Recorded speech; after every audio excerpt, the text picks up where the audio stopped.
Hello guys! Welcome sa aking vlog again and again and again and again and again.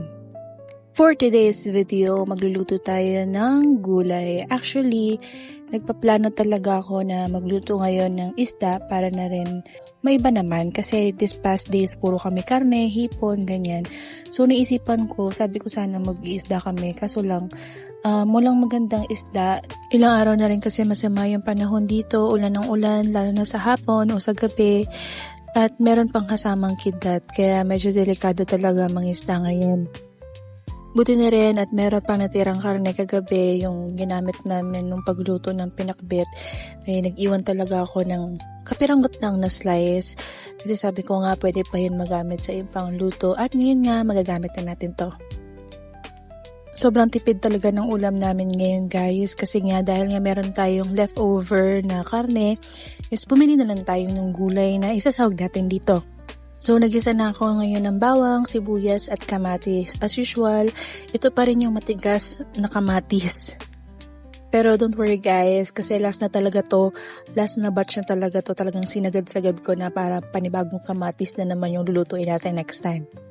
Nung sapilitan ko ng naluto or nadurog yung kamatis, is ganito na yung kanyang kulay. Pero guys, kahit na medyo sapilitan na talagang may mga part na matitigas pa din.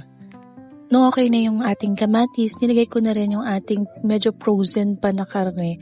So ito talaga, hindi ito talaga naibaba. Pagdating ko na lang dito sa bahay, saka ko siya naibaba galing freezer kaya medyo frozen pa siya. Halu-haluin lang natin yung ating karne kasi ang pinaka-goal talaga natin kapag nagigisa tayo ng karne is ito toasted natin. Habang ginigisa yung karne is naglagay na rin ako dito ng asin at ng paminta para magkaroon na rin ng lasa yung ating karne para mamaya hindi siya lasang matabang kapag meron na siyang sabaw or meron ng gulay. So after ilang minutes ng pagigisa ng karne is medyo toasted na rin yung ating karne kaya it's time na din para ilagay natin yung ating gulay. Alam niyo guys, yung ganitong gulay or yung upo is the best talaga tong partner sa mga natirang karne. At saka madalas talaga tong sinasahog yung upo dahil mas mura siya compare sa ibang gulay. Alam niyo guys, doon sa pinagtatrabahuhan ko, yung kilo ng upo doon kanina nakita ko is 50 lang ang kilo pero dito sa amin 80 ang kilo. Siguro talaga yung mga nakatira dito sa amin, mga milyonaryo, milyonarya, sana all na lang talaga. So habang ginigisa natin yung ating upo sa karne is naglagay na rin ako dito ng pork cubes para dagdag na rin pampalasa at para mas meaty yung ating ginisang gulay. Igisa lang natin ng igisa yung ating upo para maluto yung ilalim at mailalim naman yung nasa ibabaw. Kasi usually yung nasa ilalim luto na, yung nasa ibabaw hindi pa para balance din yung pagkakaluto. Nung medyo okay na yung ating upo, medyo na half cook na siya, it's time na para maglagay tayo ng tubig.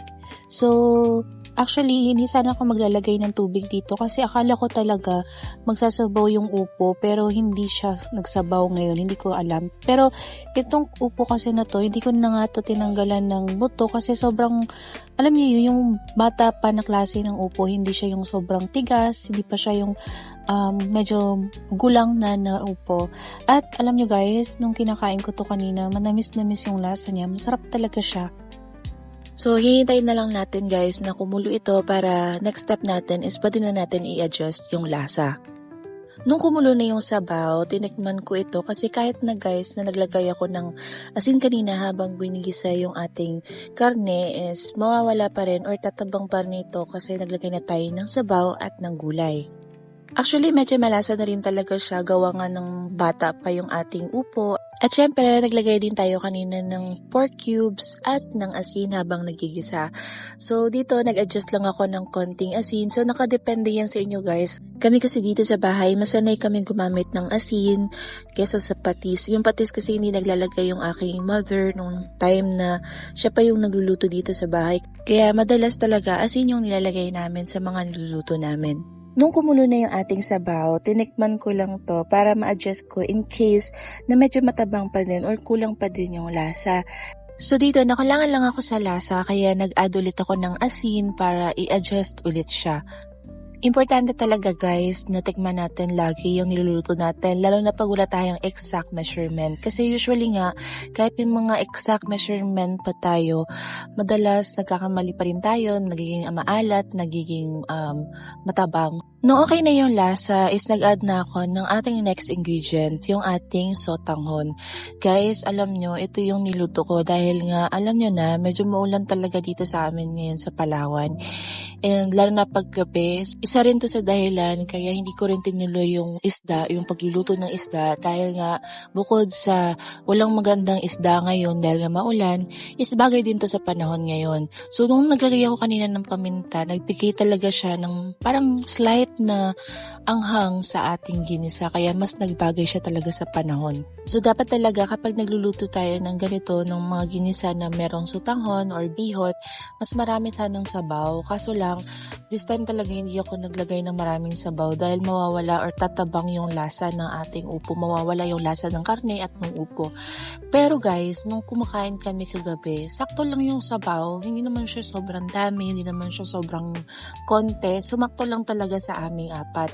Kasi nung after maluto, kumain na kami kaagad para hindi na masyadong ma-absorb ng sotanghon yung sabaw. Kasi pag tinagalan pa guys, after maluto, umabot pa ng ilang oras bago kayo kumain, may possibility na masipsip ng sotanghon or ng ating noodles yung sabaw. So dito sa part na to, luto na yung ating noodles at time na para kumain! Sa iba guys, nakikita ko naglalagay pa rin sila ng patis habang kumakain sila. Or alam niyo yun, yung parang sausawan, patis na may kalamansi, ganon. So nakadepende pa yan sa inyo guys. Kung sa inyo medyo matabang yung panlasa ninyo, pwede kayong mag-add ng patis sa sabaw or maghiwalay kayo sa bowl ng ginisang gulay or ng sabaw tapos lagyan nyo ng patis. Nakadepende yan sa inyo. Pwede rin kayo maglagay ng chili garlic oil or ng chili sauce. So nakadepende yan sa inyo guys. Ayun guys, hanggang dito na lang po yung ating vlog. And sa mga nakapanood po nito at nakaabot dito sa part ng aking video, i-comment nyo naman po kung taga saan kayo para ma-shoutout ko po kayo. At don't forget po to like, share, and subscribe po dito sa aking vlog. Thank you so much po sa mga nanood at sana po may natutunan kayo. Till my next vlog guys, bye!